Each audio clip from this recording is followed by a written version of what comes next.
This is your host, Stephen Brent Sargeant, back with another short one, but a really good one. I know this is going to hurt. This is not going to do well on the LinkedIn algorithm, but somebody's got to tell you, and I think it's your boy that's got to come down and tell you nobody, I don't want to say nobody, absolutely nobody is taking a chance on you without there being a connection.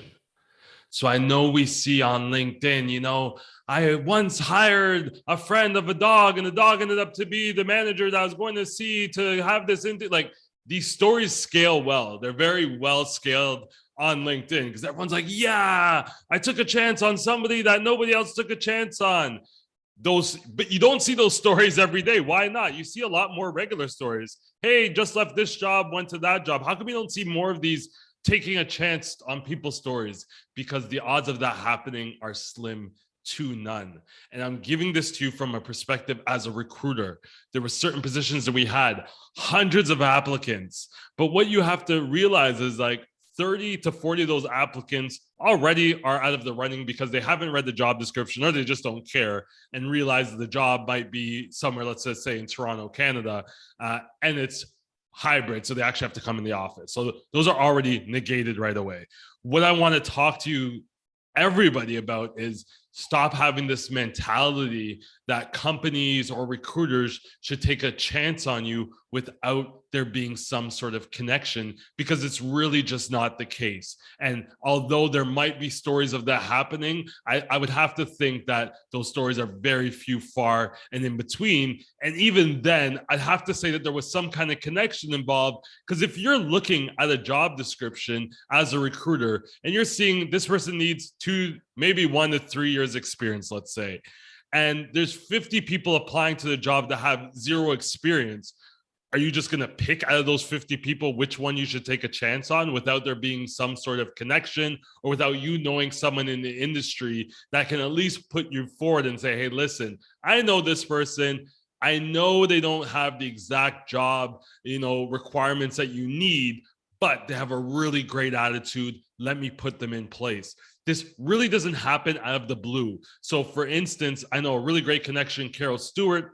I think the position she got, I don't know the whole story, but based on what I do know, I believe that one of our great AML crypto professionals, Rodney MacInnes, had put her in touch with somebody that was hiring. So he saw the value in her. He may have talked to that person and said, hey, can you take a chance on this person? They're really strong. That might not be exactly the way the story went, but I'm almost positive there was a connection point there that actually helped Carol get into the job that she was in at that time. Hundreds of resumes being received. A recruiter who's trying to put the best person forward for their client isn't taking a chance on anybody just based on their resume alone. So don't believe all these algorithm LinkedIn stories that get you all hyped. And, I've even seen people post on LinkedIn that there's companies posting jobs, and had they took a chance with that person, they could have already filled the job and been trained up, and these companies need to take chances on. That might be the case, but who do they take a chance on? There's 75 people probably applying to that job that are absolutely unqualified on paper. So what, do you think they're just going to pick your name out of the hat and say, you know what, Jim, you're right. We should take a chance on you. Let me just pull your resume out of the hundreds and submit somebody with no actual experience that the job requires and put them forward on behalf of us as a recruitment agency to our client. It's just really not going to happen. And you have to ask yourself, although you might be a perfect fit for that company, they don't have the time, the resources, or the money that you think to spend taking chances on people. They're trying to operate a business. They're not just here to take chances on everyone because it's expensive to train you up and figure out maybe 2-3 months in that you're not the right fit, and they have to go through the same process. They will rather take their chances at least with somebody with experience. They still may not be the right fit at the end of the day, but at least they've hit some of the requirements that are needed. So you need to be able to connect to other people in the industry and show that you're willing to take a chance on. Now, a lot of people, for myself included, I had no real experience before I got into AML. I had paralegal experience, no real AML experience. But I also took the Civica course where I met somebody that was working at HSBC at the time when they were doing a mass hire that was willing to refer me to that job. I also met another person within the same 2 weeks at a networking event that was being held by AML Shop. And they also worked at HSBC, and they said, hey, you know what? Like, I just walked up to them, talked to them, joked around. And now they were like, oh, yeah, I'll refer you to them. I'm like, oh, my friend here at the class I'm taking is going to refer me. He's like, perfect. We'll both refer you. That is a connection. They still took a chance on me. Also, I was able to explain my transferable skills from legal to AML, which is obviously hugely important. But I had two connections now that were willing to speak to the hiring manager, and they were willing to take a chance based on the way I showed up, based on the way I showed up in class and asked questions and took notes, based on the way that I approach people. And I'm an extrovert. I can go up to people. That's hugely important. If you're an introvert, you might have to maybe take time writing down, like creating posts or articles or blogs about your experience or how your skills, although not directly in AML field, transition into AML really well. You have to do something to stand out. And then think to yourself, would I take a chance on me? That's what I would have to say. If you're not taking a chance by putting yourself out there and sharing your information, sharing your insights, and sharing your thoughts, then you're not really taking a chance on you. Why would someone else try to take a chance on you? These are very important points. You have to make yourself visible.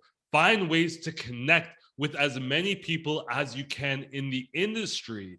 Add value to them. To my previous podcast, if you're adding value to people, you're staying in that hub of a close conversation. You may not be speaking to them every day, but you're still conversating, you're adding value. You've never asked them for a job. And hey, maybe when the job comes up, they say, hey, you know what? This job is a little bit outside your skill set, but we're definitely willing to put your name forward if that's something you like. You have to be able to do that.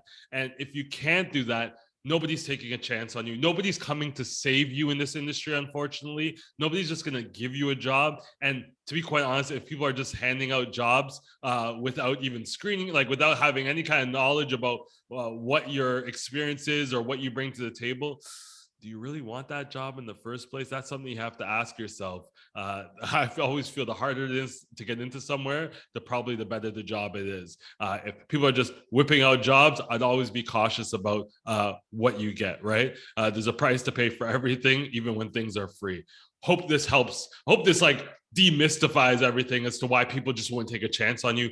You haven't built a connection with enough people. Try building connections. That's why I say look for opportunities, not jobs. Because if you're now engaged in opportunities and you're working with people, whether it's a conference or an event planning or something else as a volunteer, you're now in their nucleus, right? You're now connected with that person. I know Susan Ismaili, as well as myself, have helped numerous people get jobs because they worked with TCAE as a volunteer and because they were doing certain things, whether it was editing a newsletter or doing other things to help TCAE, they were easily able to get a job because Susan was able to refer them into positions that on paper they may have not been qualified for, but their work ethic was a reason enough for Susan to refer them to these positions. And just so it's blatantly clear, nobody's referring you on LinkedIn.